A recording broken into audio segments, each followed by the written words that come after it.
오레곤 중앙교회 성도 여러분, 한 주간 동안 건강히 또 안전하게 잘 지내셨습니까? 저희가 영상으로 예배를 드리게 된 것도 벌써 한 달 반의 시간들이 지났습니다. 여러 가지 불편하고 또 답답한 마음, 또 성전을 사모하는 애절한 심정이 있겠지만 우리가 있는 처소에서 종교의 자유와 또 신앙의 핍박 없이 이렇게 예배를 드릴 수 있다는 이 자유 하나만 해도, 신앙의 자유 하나만 해도 하나님께 감사할 일이라고 생각합니다. 오늘 다시 한번 우리의 마음을 하늘로 향하고 우리가 있는 처소에서 하나님과 개인적인 믿음의 돈독한 관계가 다시 한번 새롭게 되는 경험이 오늘 저희가 드리는 예배가 되기를 간절히 바라겠습니다. 오늘 말씀의 제목은 누가 끝까지 살아남을까 하는 제목으로 같이 은혜를 나누겠습니다. 지금 미국도 또 전 세계도 이 코로나 바이러스로 인해서 생존의 위협까지 다 한 번씩 사람들이 느낄 정도로 꽤 곤란하고 어려운 형편 가운데 처해 있습니다. 저희가 사는 지역, 오레곤주나 또 워싱턴주는 이제 그렇게 심각하지 않은 상황이 되었지만, 그리고 다른 주에 비해서는 조금 나은 형편에 있지만 뉴욕주나 또 이탈리아 같은 그런 나라에서 사람들이 느끼는 마음은 내가 이 코로나 바이러스로 인해서 죽진 않을까, 또 끝까지 살아남을 수 있을까 하는 생각들을 해보게 됩니다. 또 그런 마음들을 가졌으리라고 생각합니다. 그러나 정작 더 중요한 것은 내가 영적으로 믿음 안에서 끝까지 이 믿음을 지키고 살아남을 것인가 하는 그 질문이 사실은 더 중요한 질문입니다. 오늘 말씀을 통해서 하나님께 주시는 교훈을 또 이런 형편과 상황 가운데서 생각해 보면서 우리가 우리 자신에게 묻고 또 우리 자신에게 대답하는, 내가 끝까지 믿음 안에서 살아남을 수 있을까 하는 그 문제를 깊이 생각하는 시간이 되었으면 좋겠습니다. 오늘 본문의 말씀은 마태복음 24장 13절 말씀입니다. 그러나 끝까지 견디는 자는 구원을 얻으리라. 끝까지 견디는 자는 구원을 얻겠다고 했습니다. 성경에 나뭇물이라는 이야기들이 많이 나오는데 우리가 많이 들었던 단어입니다. 특별히 우리 재림 신앙을 하는 재림 교인들이 나뭇물이, 렘넌트라는 이 단어에 아주 익숙해져 있습니다. 그런데 정말 이 나뭇무리가 성경에서 우리가 그동안 들어왔던 어떤 교리적인 이론적인 개념의 나뭇무리로서 우리가 만족하고 또 안심할 수 있는가? 정말 하나님께서 원하시는 끝까지 살아남을 자, 그런 사람들은 어떤 믿음과 어떤 신앙을 가져야 되는가를 우리가 깊이 생각하는 시간이 되었으면 좋겠습니다. 성경에 이 남은 자라고 사용되는 그 단어의 용례들을 살펴보면 한 5가지 사례들이 있습니다. 첫 번째는 샤알이라는 단어인데 이 단어는 한 성경이 260회 정도 사용되었습니다.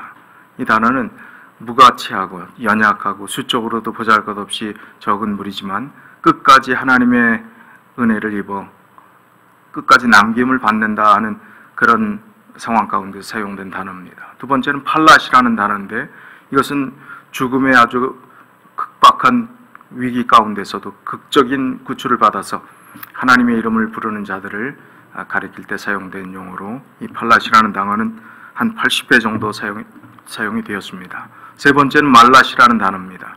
이 말랏이라는 단어는 한 89회 정도 사용되고 있는데 이것도 팔랏과 비슷하게 구출 또는 도피, 한 민족이나 한 집단이 또 떼죽음 당하는 전멸의 위기 속에서 가까스로 생명이 보존되었다, 그래서 남은 무리가 되었다 할 때 이 말랏이라는 단어가 사용되었습니다. 네 번째는 야탈이라는 단어입니다. 이 단어는 전쟁의 위험 속에서 다 죽고 남은 생존자를 가리키는 말입니다. 다섯 번째는 이알리트. 이 단어는 위기 일발의 막다른 골목에서 겨우 살아남은 자들, 개인적으로나 또 아주 급박한 정말 헤어나올 길이 없었던 그런 상황 가운데 살아남은 생존자를 가리키는 상황 가운데서 이 단어가 사용됐습니다. 성경 전체적인 부분 가운데서 남은 자에 대한 가장 영적인 신학적 의미를 주는 그런 성경책은 이사야서에 있는 말씀입니다. 이사야 10장 20절로 23절에 있는 말씀을 제가 봉독하겠습니다. 그날에 이스라엘의 남은 자와 야곱 족속의 피난한 자들이 다시는 자기를 친자를 의뢰치 아니하고 이스라엘의 거룩하신 자 여호와를 진실이 의뢰하리니 남은 자 곧 야곱의 남은 자가 능하신 하나님께로 돌아올 것이라. 이스라엘이여 내 백성이 바다의 모래 같을지라도 남은 자만 돌아오리니 넘치는 공의로 회멸이 작정되었습니다. 이미 작정되었은즉 주 만군의 여호와께서 온 세계 중에 끝까지 행하시리라. 이 말씀은 이중적인 의미가 있습니다. 실제로 이스라엘 백성들이 역사 속에서 아수르에 의지하고 하나님께 의지하기보다는 강대국의 힘을 빌어서 또 자기 자신들이 안녕과 평안을 누리고 안전하게 거할 수 있기 위해서 외방 세력들을 의지하는 그런 일들을 하지 않도록 하나님께서 경고하셨던 말씀, 하나님을 의지했을 때 유일한 희망이 있음을 보여주는 말씀입니다. 또 하나의 의미는 영적인 의미로 끝까지 하나님의 뜻 안에서 하나님께 충성을 다하고 하나님께 마음을 둔 자들이 결국은 남을 것이고 하나님께서 온 세계 중에 끝까지 남은 자를 구원하시겠다 하시는 그 약속이 이사야 10장 20절로 23절의 말씀입니다. 우리 재림교회는 특별히 남은 무리라는 단어를 굉장히 많이 사용했고 또 예전부터 많이 들어왔습니다. 이 남은 무리에 대한 사상은 요한계시록 12장 17절에 나오는 말씀을 바탕으로 우리가 잘 익히 아는 말씀입니다. 용이 여자에게 분노하여 돌아가서 그 여자의 남은 자손 곧 하나님의 계명을 지키며 예수의 증거를 가진 자들로 더불어 싸우려고 바다 모래 위에 섰더라. 요한계시록 12장 17절은 우리가 거의 다 외우는 말씀입니다. 우리의 정체성, 또 우리가 어떤 존재인가 하는 말씀을 나눌 때 재림교회의 정체성에 대해서 이야기할 때 빠지지 않는 말씀입니다. 하나님의 계명을 지키며 예수의 증거를 가진 자가 바로 우리들이다. 우리야말로 하나님 뜻대로 사는 자들이라 하는 영적 자부심을 가지고 있는 말씀입니다. 그러나 이 말씀이 이론적으로 신학적으로 우리가 이해한다고 해서 우리가 끝까지 남을 수 있겠습니까? 안전합니까? 또 안심이 됩니까? 그렇지 않다는 것입니다. 이론과 신학과 교리가 아무리 훌륭하다 할지라도 우리가 주님 안에서 끝까지 남는 자가 되기 위해서는 오늘 본문의 말씀처럼 끝까지 견디는 자가 되어야 합니다.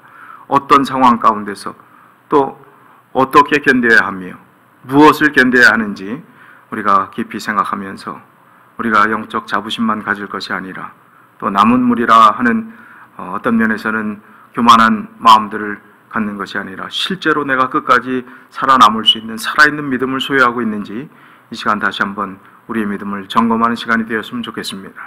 일단 세 가지 정도를 생각해 보겠는데 그 전에 한 이야기를 좀 나누고 싶습니다. 요즘 미국 결혼식의 풍경과 한국 결혼식의 풍경은 많이 달라지고 있다고 생각하는데 한국의 저희 교회 주변에 일어나는 많은 결혼식의 아주 전형적인 결혼식은 품앗이 하듯이 하는 결혼식입니다. 어느 정도 공동체, 교회나 또 아는 지인들 그리고 선후배, 학연, 지연, 혈연 그것과 연결되어 있는 한국 사람들은 이 결혼식을 굉장히 성대하게 크게 갖습니다. 그래서 웬만한 교회 장로님 집안이나 집사님 집안이나 혹 목회자의 집안의 자녀가 결혼식을 하면 보통 한 500명, 많게는 1000명 이상 모이기도 합니다. 그래서 결혼 시즌이 되면 봄, 가을 계절 좋을 때는 큰 교회 빌리는 예약도 미리 하지 않으면 할 수 없을 그런 정도의 결혼식 스케줄을 잡기가 힘듭니다. 그런데 결혼식 풍경에 참 이해하기 어려운 것은 결혼식장에 들어서면 신랑 신부의 접수대가 있습니다. 그 접수대에 부조를 하고 하객들이 바로 결혼식장으로 가는 것이 아니라 신랑 신부 건성으로 인사하고 또 부모의 체면 때문에 왔으니까 부모하고는 조금 더 오래 인사하고 그 다음 바로 식당으로 갑니다.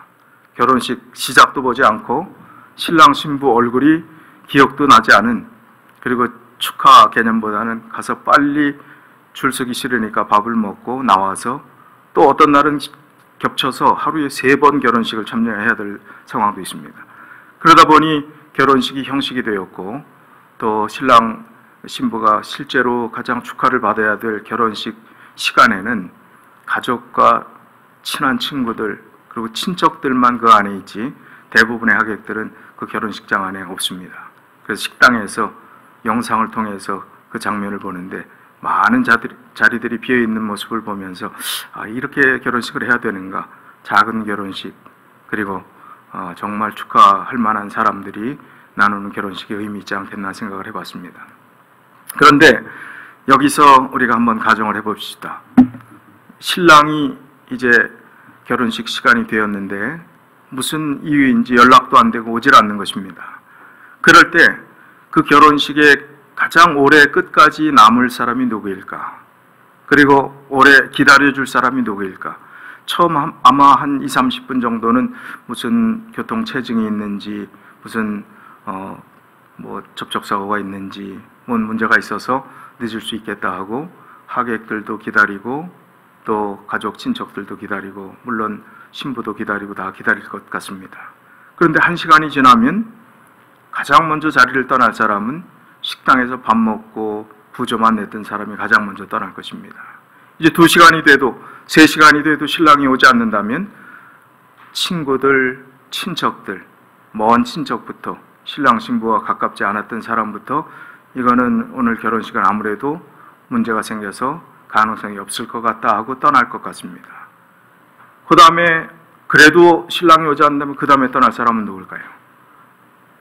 가장 가까웠던 형제, 자매, 또 신부의 부모까지 떠날지 모르겠습니다. 근데 가장 끝까지 남을 사람은 누굴까요? 정말 사랑하는 관계였다면 아무리 오랜 시간이 흘러도 그 자리를 지키고 신랑이 오리라는 믿음을 가지고 기다릴 사람은 신부 한 사람일 것입니다. 신부가 정말 사랑했다면 그 자리를 기다릴 것입니다. 가장 먼저 떠난 사람은 형식적인 관계에 있는 사람입니다. 가장 끝까지 남은 사람은 정말 사랑하는 사람입니다. 오늘 제목에 드린 말씀처럼 누가 끝까지 살아남을 것인가, 믿음 안에서, 신앙 안에서 끝까지 하나님을 의지하고 살아남을 것인가 하는 그 문제도 같다고 생각합니다. 하나님을 얼만큼 사랑하느냐에 따라서 우리가 끝까지 아무리 어려운 상황이 우리 앞에 닥친다 할지라도 끝까지 살아남아 주님을 맞이할 수 있는 그런 사람들은 주님을 진심으로 사랑하는 사람들일 것입니다. 그래서 성경의 많은 부분에 예수님을 신랑으로 표현하고 또 우리들을, 교회를 신부로 표현한 것입니다. 정말 사랑의 관계가 형성됐을 때 오래 진심으로 끝까지 오래 참고 기다릴 수 있는 것입니다. 그렇다면 우리가 신앙을 중도에 포기하는 이유가 있는데 크게 3가지 범주에 해당된다고 생각합니다. 이 3가지 이유가 있는데 이 3가지 시험에서 우리가 이길 때 끝까지 견딜 수 있고 끝까지 남아서 주님을 맞을 수 있다고 생각합니다. 다른 소소한 이유도 있겠지만 너무 인간적이고 나약한 이유들은 거기에 넣지 않았습니다. 크게 3가지 범주에 해당될 수 있다고 봅니다. 첫 번째는 고난이 왔을 때 그 고난을 견디다 통과하지 못하는, 고난으로 인해서, 역경으로 인해서, 고통스러운 현실로 인해서 떠나는 그런 부류의 사람들이 있을 것입니다. 2번째는 세속적인 시험에 넘어진 그런 상황으로 인해서 우리가 하나님을 믿고 신앙하는 것보다 이 세상이 너무 좋고 이 세상의 재미가 너무 커서 믿음이 점점 떨어져서 하나님을 사랑하는 그 마음이 식은, 그래서 결국은 교회를 떠나는, 신앙을 포기하는 부류의 사람들이 있을 것입니다. 3번째는 교회 안에 있지만 또 때로는 낙심하고 또 확신이 없고 의심스럽기 때문에 믿으려고 노력을 해봤지만 혹 노력도 많이 하지 못하고 소극적인 노력만 했을 뿐 깊이 믿어보려고 하지 않고 의심만 가지고 살았던 그런 사람들이 끝까지 견디지 못하고 중도에 포기하리라고 생각합니다. 그렇다면 우리가 하나하나 살펴보면서 이 3가지 상황들을, 성경의 말씀들을 통해서 우리가 어떻게 극복하고 또 끝까지 견딜까 하는 그 말씀들을 같이 나눠보도록 하겠습니다. 첫 번째는 고난입니다. 고난이 우리의 삶에 꼭 손해일까? 이 코로나 바이러스로 인해서 우리가 굉장히 어렵고 힘든 가운데 있습니다. 이런 고통 가운데 있는 것이 좋은 장점이 있다라고 이야기하는 것은 어떤 면에서는 말에 어폐가 있다고 생각합니다. 그러나 고난이라고 하는 큰 우리가 차원에서 우리의 신앙이 고난이 닥쳤을 때 그것이 결코 무조건 손해는 아니라는 것입니다. 꼭 손해가 되지 않을 수 있다는 것입니다. 그것이 오히려 우리의 신앙을 강화시킬 수 있는 또 좋은 방편이 될 수 있다는 것입니다. 시편 119편 67절과 71절에는 이렇게 말씀하고 있습니다. 고난 당하기 전에는 내가 그릇 행하였더니 이제는 주의 말씀을 지키나이다. 고난 당하기 전에는 그릇 행하였다고 했습니다. 그러나 이 고난을 통해서 내가 오히려 주님의 말씀을, 주님의 법을, 주님의 율례를 배우게 되었다고 시편 기자는 이야기하고 있습니다. 71절에도 고난 당한 것이 내게 유익이라.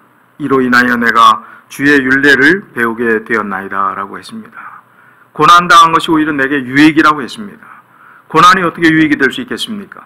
손해요, 불행이요, 아픔인데, 그러나 성경에 분명히 말씀하시기를 고난 당한 것이 내게 유익이라. 이로 인해 내가 주의 율례를 배우게 되었다고 합니다. 히브리서에 있는 말씀 가운데서 꽤 많은 부분들을, 이 고난을 또 징계를 하나님께서 어떻게 우리에게 유익하게 하시는가에 대한 말씀들이 계속해서 여러 차례 나오고 있습니다. 히브리서 5장 7절로 9절 말씀입니다.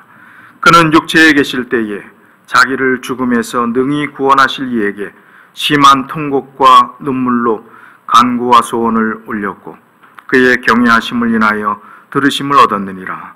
그가 아들이시라도 받으신 고난으로 순종함을 배워서 온전하게 되었은즉 자기를 순종하는 모든 자에게 영원한 구원의 근원이 되시고. 자, 예수님이 십자가에 달려 돌아가시는 인류의 구원을 위해서 받으신 그 고난, 바로 받으신 고난으로, 그 고난으로 순종함을 배워서 온전하게 되었다, 그렇게 표현하고 있습니다. 예수님이 받으신 고난으로 그 고난을 받아들였다는 거예요. 순명으로 받아들였다는 것입니다. 그로 인해서 받아들임으로, 순종함으로 오히려 온전케 되었고 자기를 순종하는 모든 자에게 영원한 구원의 근원이 되셨다 하는 말씀을 주셨습니다. 그래서 고난을 통해서 우리는 유익을 얻어야 한다는 것입니다. 영적인 측면에서 그렇다는 것입니다. 순종함으로 그 고난을 하나님께서 주시는 교훈과 의미가 담겨져 있다면 그것을 통해서 우리가 온전케 되고 또 순종의 경험들을 통해서 하나님께 더 가까이 나가는 계기가 되어야 한다는 것입니다. 히브리서 12장 5절로 13절에 보면 징계라는 것이 무조건 나쁜 것은 아님을 성경은 분명히 하고 있습니다. 내 아들아, 주의 징계하심을 경히 여기지 말며 그에게 꾸지람을 받을 때에 낙심하지 말라. 주께서 그 사랑하시는 자를 징계하시고 그의 받으시는 아들마다 채찍질 하심이니라 하였으니 너희가 참음은 징계를 받기 위함이라. 하나님이 아들과 같이 너희를 대우하시나니 어찌 아비가 징계하지 않는 아들이 있으리요. 징계는 다 받는 것이오늘 너희에게 없으면 사생자여 참 아들이 아니니라. 또 우리 육체의 아버지가 우리를 징계하여도 공경하거늘 하물며 모든 영의 아버지께 더욱 복종하여 살려 하지 않겠느냐. 저희는 잠시 자기의 뜻대로 우리를 징계하였거니와 오직 하나님은 우리의 유익을 위하여 그의 거룩하심에 참여케 하시느니라. 무릇 징계가 당시에는 즐거워 보이지 않고 슬퍼 보이나 후에 그로 말미암아 연단한 자에게는 의와 평강한 열매를 맺나니 그러므로 피곤한 손과 연약한 무릎을 일으켜 세우고 너희 발을 위하여 곧은 길을 만들어 저는 다리로 하여금 어그러지지 않고 고침을 받게 하라. 자, 여기 주신 이 말씀의 의미를 우리가 좀 깊이 생각하면서 이 말씀을 차근차근 읽어보시면 우리가 당한 이 현실에서 많은 위로와 용기와 교훈을 얻을 수 있으리라고 생각합니다. 히브리서 12장 5절로 13절의 이 말씀을 우리가 끝까지 생각하면 지금은 힘들고 즐거워 보이지 않고 슬퍼 보이나 후에 그로 말미암아 연단한 자에게는 의의 평강한 열매를 맺을 수 있음을 분명히 해두고 있습니다. 분명히 오늘 우리가 슬픕니다. 또 어렵습니다. 즐겁지 않습니다. 우울합니다. 경제적으로 너무 많은 손해를 보고 앞으로 어떻게 먹고 살아야 할지 걱정인 사람들이 우리라고 별 수 있습니까? 우리도 똑같이 이 세상 공동체에 살아가는 일원으로서 동일한 아픔들을 겪고 있습니다. 그러나 피곤한 손과 연약한 무릎을 일으켜 세우고 너희 발을 위하여 곧은 길을 만들어 우리의 힘든 상황 가운데서 쩔뚝거리는 참으로 힘든 그런 연약한 저는 다리로 하여금 어그러지지 않고 고침을 받게 하라. 하나님께 나아가 고침을 얻는, 영적으로 오히려 이 징계를 통해서 하나님께서 우리에게 더 큰 은혜를 주시고자 하시는 그 영적 너머의 세계를 믿음의 눈으로 보라는 것입니다. 그리스도인들은 마땅히 져야 할 자기 십자가를 버리고 영광만을 바란다면 절대로 끝까지 남은 자가 될 수가 없습니다. 그리스도인이라는 것은 고난 없이, 십자가 없이 영광만 추구하고 또 축복만 받고 이 세상에 잘 되는 것을 추구하는 사람들이 아니라는 것입니다. 그리스도인은 자기 십자가를 지는 사람입니다. 마태복음 16장 24절에 이에 예수께서 제자들에게 이르시되 아무든지 나를 따라오려거든 자기를 부인하고 자기 십자가를 지고 나를 좇을 것이니라. 예수님께서 분명히 말씀하셨습니다. 예수님을 따라가는 사람, 예수님을 믿는 사람, 그리스도인들은, 예수님의 제자가 되려고 하는 사람들은 분명히 자기를 부인하라고 그랬습니다. 그리고 자기 십자가를 지고 예수님을 쫓으라고 했습니다. 우리가 십자가는 지려고 하지 않고 고통은 당하려고 하지 않고 손해는 보지 않으려고 하면서 예수님을 믿고 무조건 잘 되기만 바란다면 그것은 바른 신앙이 아님을 성경은 분명히 말씀해주고 있습니다. 예수님께서 분명히 말씀하셨습니다. 이 말씀을 생각하면서 계속 떠오르는 문장 하나, 머릿속에 맴도는 문장 하나는 영광의 무게입니다. 여러분 어떻게 생각하십니까? 영광의 무게, 결코 가벼운 것이 아닙니다. 우리가 취할 영광은 가벼운 것이 아닙니다. 돈으로 살 수 없는 것이기 때문에 가벼운 것이 아닙니다. 돈으로 살 수 없는 것이기 때문에 너무나 가치가 큰 것이기, 돈으로 가치를 매길 수 없는 것이기 때문에 그 영광의 무게는 무거운 것입니다. 그래서 하나님께서 우리에게 허락해 주신 십자가, 자기를 부인하고 져야 할 그 십자가를 이 고난의 시간들을 통해서 우리가 견뎌낸다면, 그리고 끝까지 견딘다면 우리는 주님께서 주신 그 말씀처럼 끝까지 견디는 자는 구원을 얻으리라는 그 말씀 속에 주인공들이 다 되어 있으리라고 생각합니다. 두 번째는 세속입니다. 속세라는 단어, 세상이라는 단어, 세속이라는 그 개념들이 우리가 많은 설교 가운데서 들어왔던 말씀입니다. 이 세상이 참 재미가 있었습니다. 너무 세상 사는 재미가 좋다고 우리가 입버릇처럼 이야기해 왔습니다. 그런데 세상의 재미가 다 이제 올 스톱되고 우리가 꼭 필요한 일들만 해야 되는 이 상황 가운데 처했을 때 그 재미를 누리지 못해서 어떤 면에서는 우리가 꽤 답답하고 힘들고 빨리 그 재미있는 시간들이 돌아왔으면 하는 생각들을 갖는지는 모르겠습니다. 그러나 그것이 우선이 아니었음을, 그것이 에센셜이 아니었음을 우리는 지금 많은 교훈을 얻고 있습니다. 정말 중요한 것이 무엇인가? 이 세상에 우리가 무가치한 일에 너무나 많은 시간을 빼앗겼고, 그리고 더 많은 재정을 들였고, 많은 시간과 또 많은 관심을 기울이면서 정말 중요한 하나님과의 관계는 등한히 했던 우리의 지난날의 시간들을 반성하는 계기가 됩니다. 이 세속이 사실은 고난보다 더 무서운 것입니다.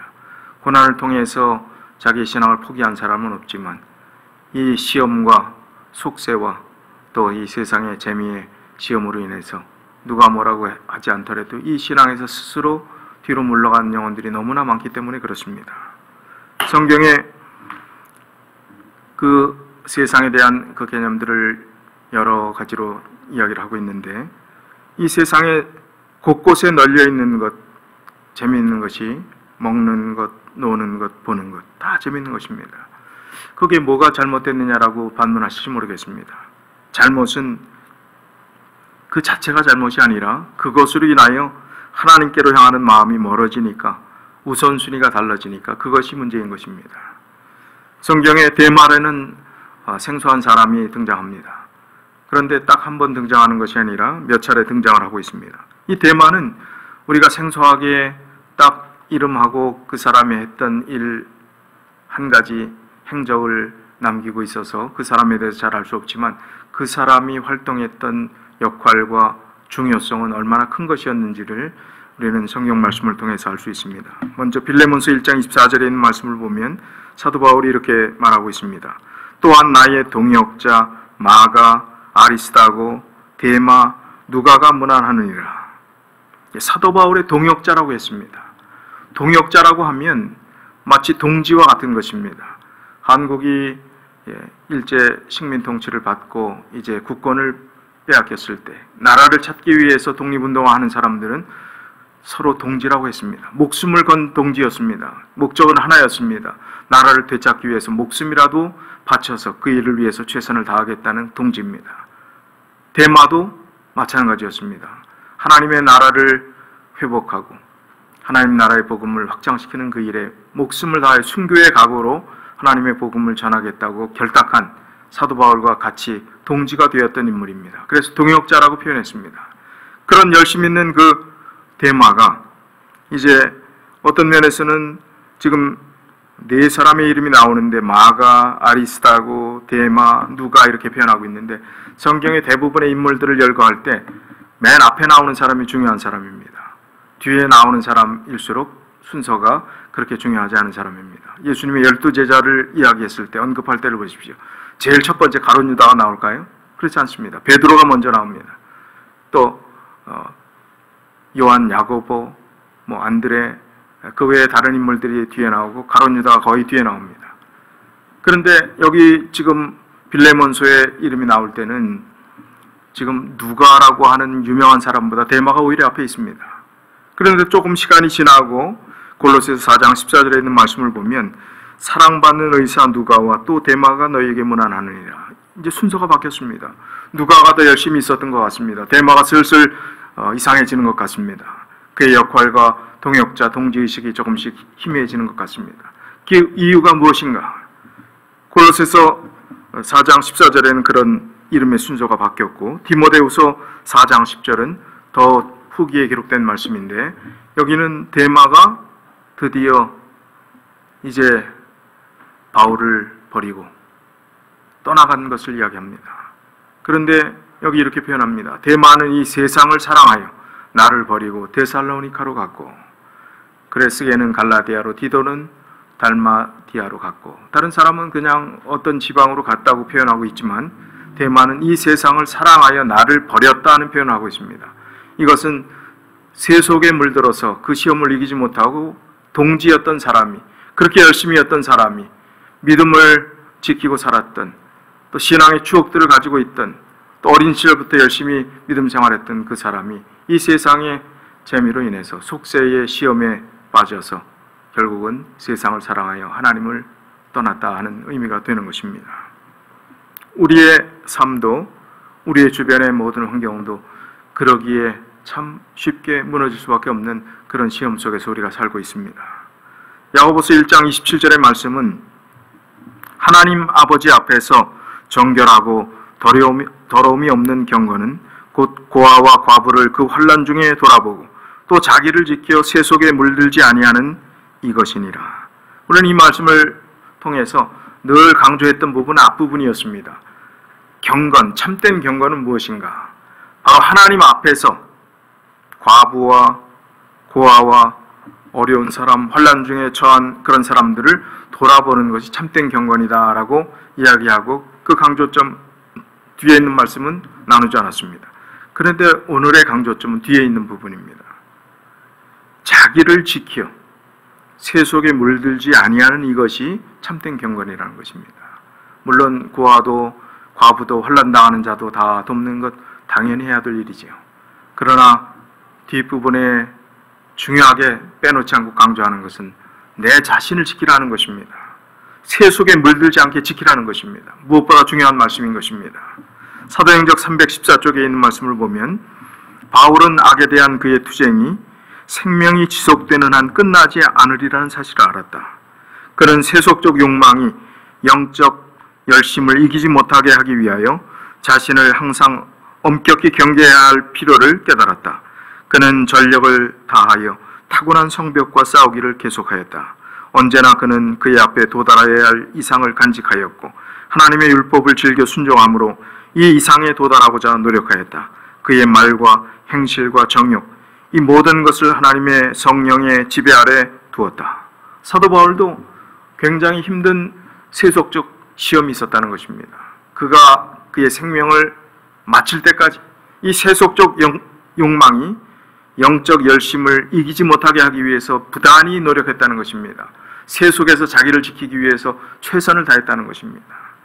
그래서 항상 엄격히 경계하고 내 몸을 쳐서 복종시키게까지 하겠다는 그런 표현을 쓰면서 또 이 세속의 시험이 다가올 때는 그가 오라 나는 곤고한 사람이라, 이 사망의 몸에서 누가 나를 건져내라 하면서 한탄하면서 호소하면서 그 어려운 이 세속의 시험들을 이기기 위해서 하나님께 의지하고 최선을 다했던 것입니다. 세속주의는 어디에서 비롯될까요? 이 세속주의에 빠질 만한 조건은 환경에 주어졌다고 이야기할 수 있지만, 환경에 문제가 있다고 할 수 있겠지만 결국 선택하고 결정하는 것은 자기 자신입니다. 세속에 빠지느냐 빠지지 않느냐, 환경은 물론 세속에 빠지기 쉬운 환경입니다. 그러나 중요한 것은 이 세속이라는 것의 시작점은 어디냐? 내 마음의 선택이라는 것입니다. 세속주의는 환경의 문제가 아닙니다.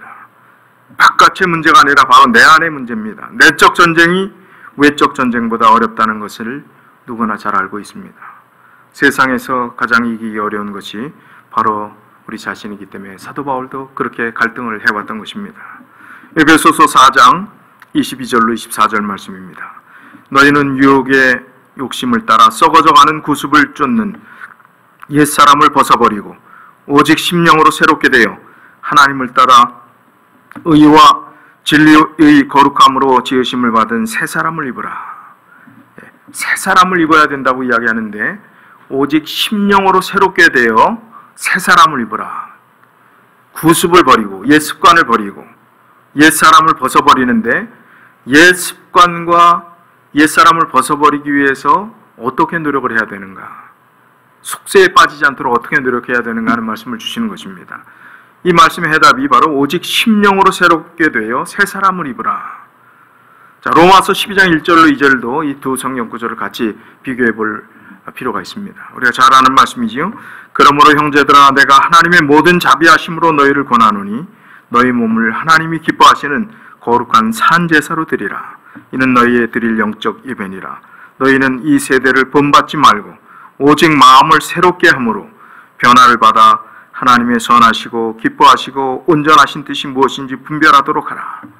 세속에 빠지지 않기 위해서 여기서도 분명히 오직 마음을 새롭게 함으로 라는 단어를 동일하게 사용하고 있습니다. 이 말씀을 생각하면서 한 칼럼을 제가 보았는데 여기에 꽤 건전한 의견과 또 신학적 제시가 저 마음에 와닿아서 좀 소개해드리고자 합니다. 역사신학자인 라준석 교수가 크리스천 투데이 목회와 신학 칼럼에 게재했던 글의 일부를 제가 인용하겠습니다. 가끔 각종 세상의 풍습을 끊는 것이 세속에 물들지 않는 것으로 보이기도 한다. 예를 들면 재미있는 TV 드라마, 또 유행가, 장신구 또는 사치 등을 행하지 않는 것이 경건한 것이고 세속에 물들지 않는 것처럼 보인다. 세속에 대한 정의가 무엇이냐는 문화와 시대에 따라 달리 나타나기 때문에 세속의 의미가 무엇인가에 초점을 맞추면 늘 신앙의 괴리 현상을 직면할 수 있는 것이다.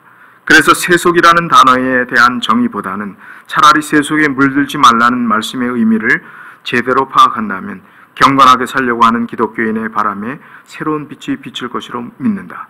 자, 이 말씀을 좀 더 인용하면서 제가 설명드리고 싶은 것은 세속적인 것을 우리가 피하기 위해서 어떤 방법론, 마음을 새롭게 하는 것이 아니라 방법론에 또 무엇을 금지하는 어떤 조건들을 붙이고 이것은 악한 것이라는 정의하에 이렇게 하지 않아야 내가 세속에 빠지지 않는 것이라고 모든 사물에 그것을 적용한다면 그것은 시대에 따라서 또 정의에 따라서 가치 판단의 기준에 따라서 달라지는 것이 될 수 있기 때문에 그것은 신앙적 괴리 현상에 직면할 수 있다는 것입니다.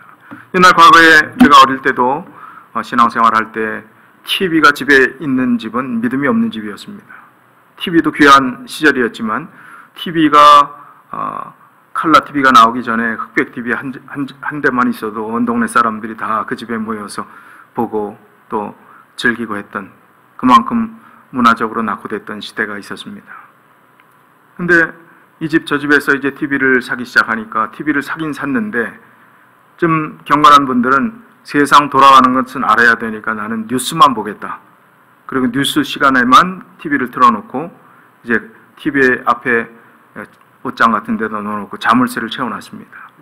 그리고 이제 내가 새 속에 물들지 않아야지, 절대로 뉴스 외에는 아무것도 안 봐야지 하다가 그게 잘 지켜졌겠습니까? 어디서 깨진 줄 아십니까? 기밀이 레슬링 선수가 레슬링을 하는 날이 되면 여지없이 그게 깨집니다. 뉴스만 보겠다고 했는데 웬 기밀이, 그게 뭐 레슬링 세계 박치기 왕 레슬링 선수가 나와서 그거 하는 날이 되면, 제가 기억은 화요일 저녁 예배 설교자가 설교를 10분 만에 마쳤던 것 같아요. 그 레슬링 보려고. 그리고 사람들이 다 모여들어서 그 TV를 다 열어 제끼고 그 조그만 TV 화면에 옹기종기 모여서 그 레슬링을 보았던 기억이 생생합니다. 바로 새 속에 물들지 않기 위해서 어떤 한 가지 물건, 한 가지 방법, 한 가지 어떤 것들을 우리가 금지하는 것은 율법주의적인 해석 방법입니다. 그렇게 된다고 새 속에서 우리가 벗어날 수 없다는 것입니다. 중요한 것은 무엇이냐? 마음을 새롭게 한다는 것은, 하나님을 향한 마음이 새로워진다는 것은 그런 것조차 재미가 없어지고, 우리가 그토록 재미있었던 그런 취미생활조차도 시간이 아까워서 오히려 하나님께 더 집중할 수 있는 그런 마음가짐이 되는 것, 그것이 오히려 심령의 새로움을 경험하는 것, 오히려 세대를 본받지 않는 그런 개념이 되는 것입니다. 여기 그 뒤에 인용되는 말씀을 조금 더 읽어드리겠습니다. 성경이 우리에게 명하고 권하는 것은 물러서는 것이 아니라 마음을 새롭게 하라는 것이다. 하지 않는 것이 하나님의 뜻이 아니라 행하는 것이 하나님의 말씀이다. 결혼한 에녹은 자녀를 낳으면서도 하나님과 함께 동행했다고 했다. 수도원적으로 사는 것이 기독교인의 삶이고 세속적 습관을 포기하는 것이 경건하다고 본다면 교회사적으로 흔한 실수를 자행하는 것에 불과하다. 구체적으로 행동 지침을 만들어 복종하면서 율법주의자처럼 행하려고 하면 신앙적 실수를 행하는 것이다. 오히려 하나님 말씀에 따라 살기 위해서는 마음을 새롭게 하는 것이다. 마음을 새롭게 하는 것은 마음의 중심이 판단하는 것이 마음이기 때문에 외부에서 들어오는 모든 정보를 새롭게 판단하는 것을 의미한다. 새 속에 물들지 말라는 하나님의 말씀은 마음을 새롭게 한다는 것을 의미한다.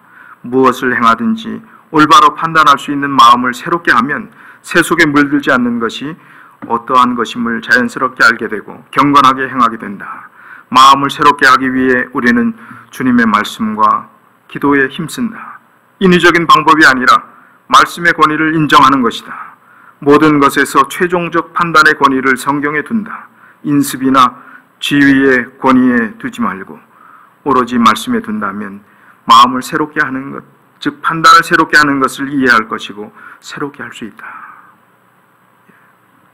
근원적인 해결을 하자는 것입니다. 우리의 마음을 새롭게 하는 것은 하나님께서 새 마음을 주실 때, 성령 충만할 때 성령 하나님께서 우리의 마음속에 내재하셔서 우리의 마음을 이끌어 주실 때 가능한 것입니다. 계속 떠오르는 문장 하나가 있습니다. 마음을 새롭게, 마음을 새롭게. 우리가 우리 자신에게 질문해 봤으면 좋겠습니다. 마음을 새롭게 하는 것이 무엇인가? 하나님께 기도하고 말씀 충만한 경험들을 통해서 성령을 우리 마음속에 거절하지 않는 것입니다. 그것이 새 속에 물들지 않는 중요한 비결이 되리라고 생각합니다. 세 번째는 의심입니다. 마태복음 28장 16절로 20절 말씀입니다.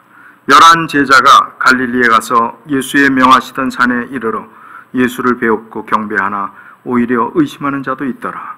예수께서 나와 일러 가라사대 하늘과 땅의 모든 권세를 내게 주었으니 그러므로 너희는 가서 모든 족속으로 제자를 삼아 아버지와 아들과 성령의 이름으로 침례를 주고 내가 너에게 분부한 모든 것을 가르쳐 지키게 하라. 볼지어다 내가 세상 끝날까지 너희와 항상 함께 있으리라 하시니라. 자, 이 말씀은 신학적으로 또 기독교 사회의 가장 중요한 대사명이라고 이야기할 정도로 또 예수님의 유언이라고 말씀할 정도로 중요한 성경 구절입니다. 근데 이 중요한 성경 구절을 말씀드리려는 것이 아니라 그 28장 17절에 있는 말씀입니다. 이 말씀은 예수님께서 말씀하신 대로 제자들에게 분명히 누차 강조한 대로 죽은 지 사흘 만에 부활하시고 부활하신 이후에 여인들을 만나면서 이제 갈릴리에서 다시 제자들과 재회하기를 원하는 메시지를 남겼습니다. 그 메시지를 받고 지금 가룟 유다를 제외한 11제자가 예수님을 갈릴리에서 다시 만나게 된 것입니다. 부활한 이유입니다. 이것은 그 전의 모습이 아니에요. 그런데 17절에는 어떻게 표현하고 있는가 하면 그때 부활하신 예수님을 제외한 11제자가 어떻게 표현하고 있습니까? 예수를 배웠고 경배하나 오히려 의심하는 자도 있더라. 가룟 유다가 아닙니다. 부활한 뒤에 부활의 놀라운 능력 속에서 예수님을 만난 제자들이 지금 대사명을 선포하기 위해서 예수님께서 제자들 앞에 나타나셨음에도 불구하고 3년 반 동안이나 예수님의 놀라운 기적과 은혜를 체험했음에도 불구하고 지금 오히려 의심하는 자들이 몇이 있다라는 표현을 하는 것을 보면 참 이해할 수 없는 말씀입니다. 그렇게 그런 능력과 기적을 보았음에도 불구하고 의심하는 제자들이 있는데 물론 그 의심의 어떤 상황이나 내용들이 의심하는 부분들이 우리가 총체적으로 의심하는 어떤 연약한 신앙의 단계는 아니리라고 생각합니다. 그러나 의심이 추호도 없어야 될 제자들이 의심하고 있다는 그 연약성에 우리는 다시 한번 또 용기를 갖게 됩니다. 어떤 면에서 우리 같은 연약한 사람들이 의심하는 것이 또 때로는 낙심하는 것이 의심의 다른 말은 믿음의 반대는 불신이지요. 그 불신은 다른 말로 의심이라고 할 수 있는 것입니다. 의심할 수 있는 것이 어떤 면에서는 또 당연한 어떤 한 신앙의 과정 중에 닥쳐오는 어떤 우리의 연약함이라고 말할 수 있습니다. 그러나 중요한 것은 이 의심이, 이 연약함이, 불신이 끝까지 가서는 안 된다는 것입니다. 극복해야 된다는 것입니다. 반드시 견뎌내고 이겨야 한다는 것입니다. 그렇지 않으면 우리는 중간에 포기하게 됩니다. 끝까지 남을 자가 되지 못한다는 것입니다. 우리가 다시 로마서 4장 19절로 24절에 있는 말씀을 보겠습니다.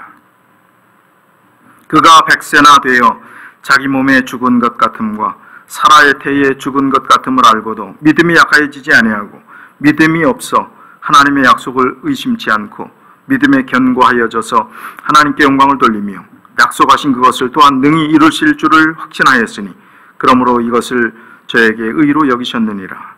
저에게 의로 여기셨다 기록된 것은 아브라함만을 위한 것이 아니요 의로 여기심을 받을 우리도 위함이니 곧 예수 우리 주를 죽은 자 가운데서 살리신 이를 믿는 자니라.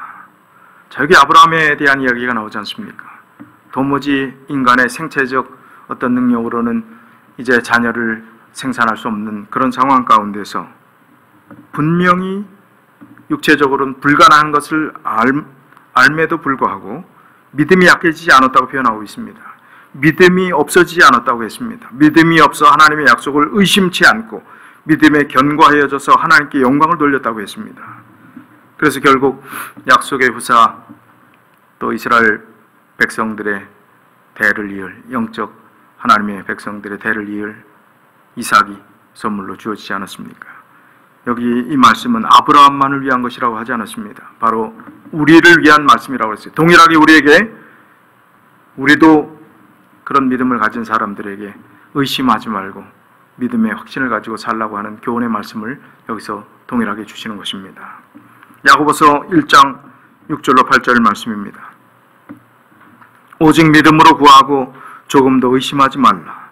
의심하는 자는 마치 바람에 밀려 요동하는 바다 물결 같으니 이런 사람은 무엇이든지 주께 얻기를 생각지 말라. 두 마음을 품어 모든 일에 정함이 없는 자로다. 참 어려운 것 같습니다. 어떻게 의심하지 않을 수 있습니까? 무조건 믿어라 하는데 믿어지지 않는 걸 어떻게 믿느냐라고 반문하는 분들이 있습니다. 그런데 성경은 하나님의 영역은 인간이 아무리 설명해도 설명할 수 없는 부분들, 신비에 속한 부분들이 너무나 많은 것이 하나님의 영역입니다. 그것을 어떻게 우리가 다 풀어낼 수 있겠습니까?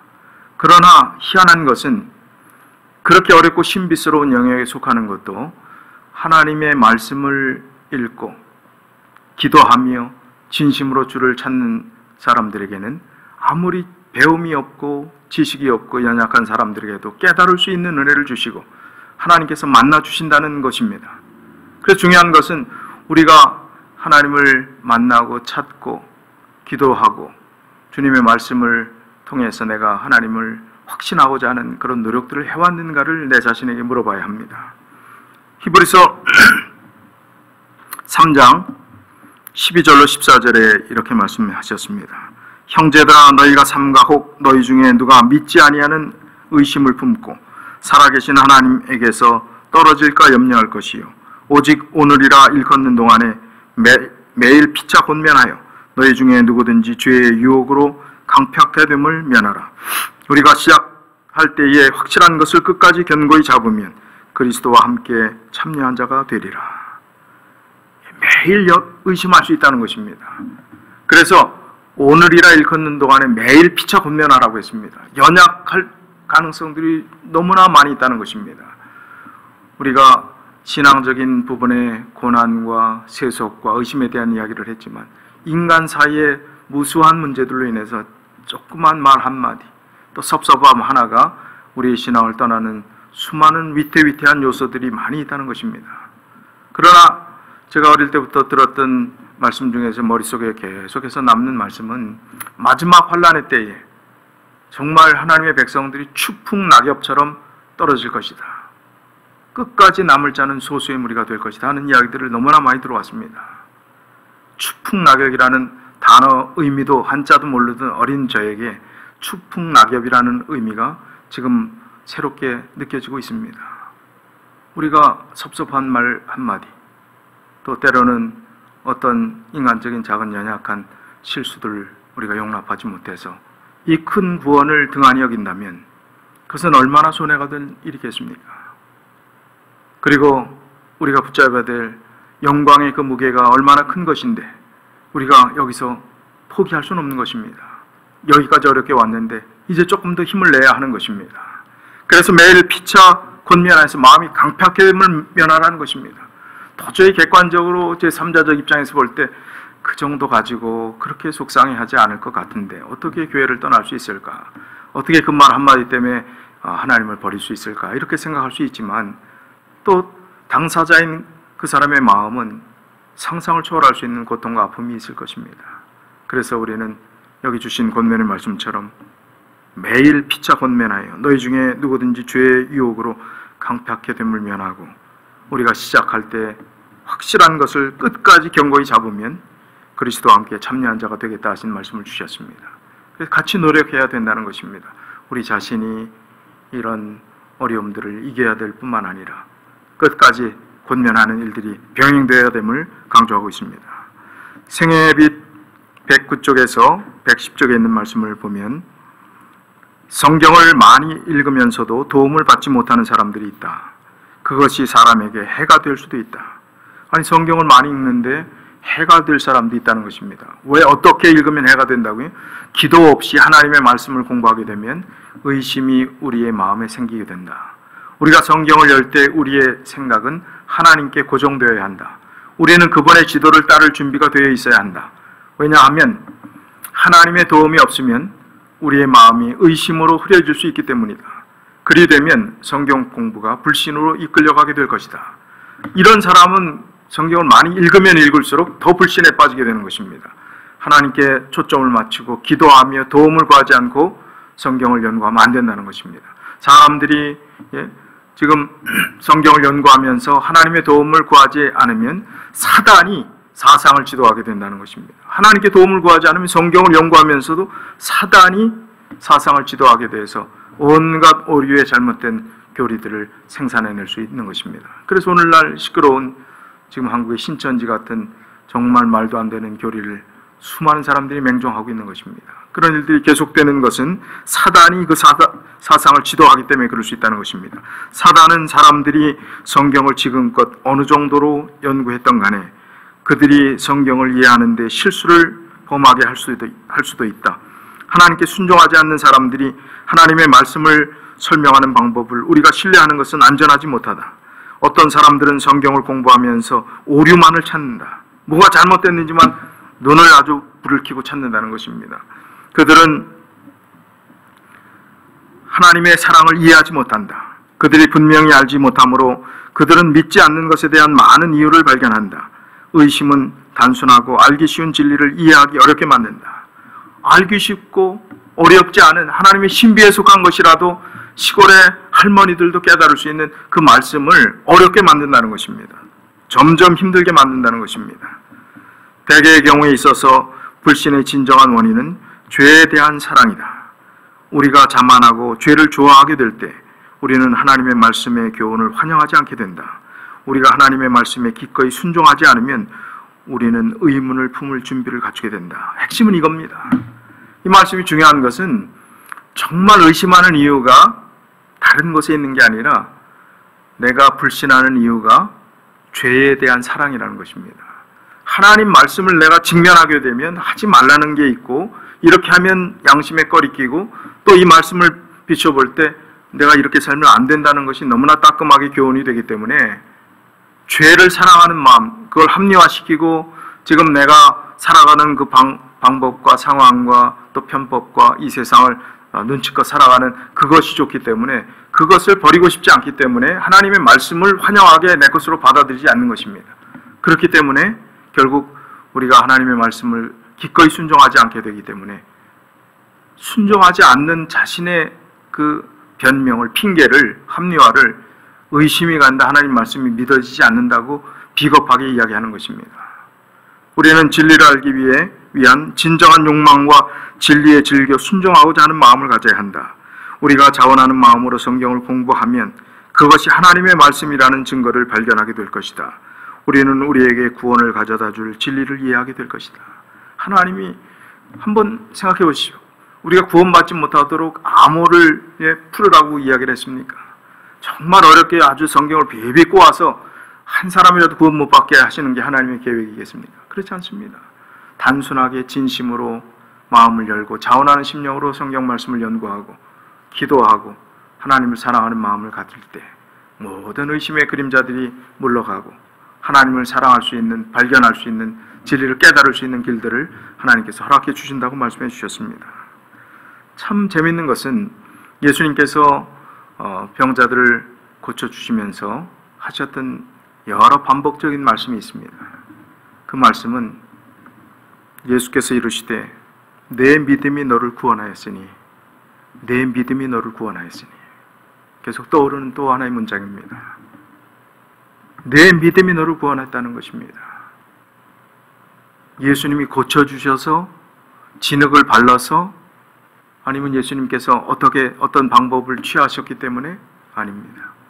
내 믿음이 너를 구원했다는 거예요. 회복된, 구원받은, 치유받은 그 영혼들, 바로 그 믿음이 그를 구원한 것입니다. 오늘 의심에 휩싸였던 우리들이 믿음을 갖지 않고 계속해서 사단이 우리의 사상을 지배하도록 놔두게 된다면 우리는 그런 믿음을 가질 수 없기 때문에 갖지 못한 믿음으로 인해서 구원을 상실하게 되는 것입니다. 내 믿음이 너를 구원하였다 하는 이 말씀의 의미를 우리가 깊이 이해할 수 있었으면 좋겠습니다. 이제 우리가 다시 한번 말씀을 정리하면서 재림교인들, 남은 무리라는 자부심은 있는데 끝까지 믿음으로 살아남을 자인가 하는 그 질문에 우리는 어떻게 대답해야 되겠습니까? 하나님의 계명을 지키고 예수의 증거를 가졌기 때문에 우리는 따놓은 구원인가? 구원은 따놓은 당상인가? 끝까지 남을 자로서 어떻게 살아야 하는가? 누가 끝까지 남을 자인가? 오늘 깊이 기도하면서 다시 한번 이 어려운 시간 속에서 하나님과의 바른 관계를 맺고 끝까지 살아남는 우리 모든 믿음의 가족들이 다 되시길 바라면서 말씀을 드리겠습니다. 기도하겠습니다. 저희들의 아버지 하나님, 너무나 두렵고 아직도 끝나지 않은 이 코로나 바이러스 사태로 인하여 우리의 마음이 참으로 무겁고 힘든 가운데 있습니다. 생존의 위험마저 들 정도로 마음의 괴로움이 있습니다. 그러나 오늘 그보다 더 중요한 우리가 끝까지 주님 안에서 살아남을 자인지 그 질문이 더 중요한 것임을 깨닫게 해주시고 그 질문을 우리에게 물어볼 수 있는 기회를 주셨사오니 감사를 드립니다. 주님, 오늘 당하는 이 상황들은 고난에 해당되는 상황인 줄 압니다. 이 고난이 우리를 결코 무너뜨릴 수 없음을 저희는 말씀을 통해 살펴보았습니다. 고난이 오히려 그 전에 그릇 행하였던 길을 바로잡아주고 주의 율례를 법도를 배우게 되었다고 말씀했던 간증했던 시편 기자의 간증이 우리의 간증되게 하여 주시옵소서. 그래서 이 고난을 뚫고 우리가 전에 우리의 삶을 돌아보면서 세속된 삶에 희낙낙했던 지난 시절을 다시 한번 점검하고 세속의 위험 가운데서 마음을 늘 새롭게 하여 세속의 물결들이 아무리 그 환경이 우리 곁에 있다 할지라도 넉넉히 이길 수 있는 성령 충만한 삶이 우리의 삶이 되게 하셔서 의심 없이 주님께서 오시는 그날 끝까지 믿음의 경주를 완주하는 우리 모든 믿음의 가족들 되게 해 주시옵소서. 내 믿음이 너를 구원하였다는 그 의미가 우리 마음속에서 깊이 생각되기를 원합니다. 마음을 새롭게 하는 것, 우리가 받은 이 구원의 놀라운 축복이 이 영광의 무게가 어떠한 것인지 깨닫고 우리가 아무리 힘들고 어려워도 속상해도 외로워도 힘들어도 섭섭해도 믿음의 경주를 포기하지 않도록 끝까지 살아남는 믿음의 가족들 되게 하여 주시옵소서. 주님, 먹고 사는 일로 인해서 고민하고 힘들어하는 여러 성도님들 생업과 지금 막혀있는 모든 경제적인 상황 주님께서 도와주셔서 어려움당치 않고 풀어나갈 수 있게 하시며 살아계신 하나님께서 우리와 함께 하심을 또 경험할 수 있도록 축복해 주시옵소서.